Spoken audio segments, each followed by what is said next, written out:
Aksi sopir dua bus Trans Semarang nekat lawan arah dan halangi ambulans berujung diberhentikan. Begini nasib sopir bus Trans Semarang, Jawa Tengah yang viral setelah melawan arus di traffic light Jalan Citarum Semarang. Di dalam video yang viral di media sosial, kejadian itu pun sempat membuat kemacetan lantaran dua bus tersebut berada di arah yang berlawanan dengan kendaraan lain.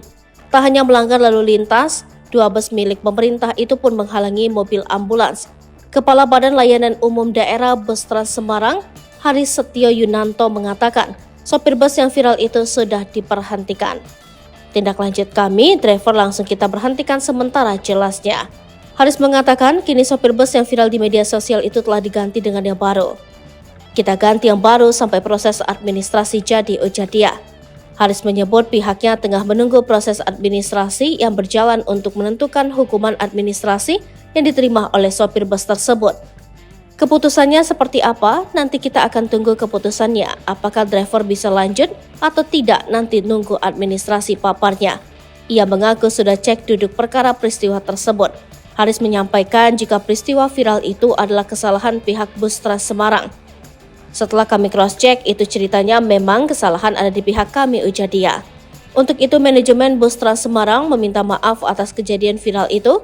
Saat ini, manajemen juga sudah melakukan langkah administrasi secara internal. Pada prinsipnya, kami selaku pihak manajemen minta maaf atas kejadian itu, paparnya. Sebelumnya, sebuah video memperlihatkan aksi bus Trans melawan arah hingga menghalangi laju ambulans beredar viral di media sosial. Peristiwa tersebut terjadi di Kota Semarang, Jawa Tengah pada Rabu 27 Desember 2023. Dalam video tersebut terlihat dua bus Trans yang melintas tidak pada jalurnya.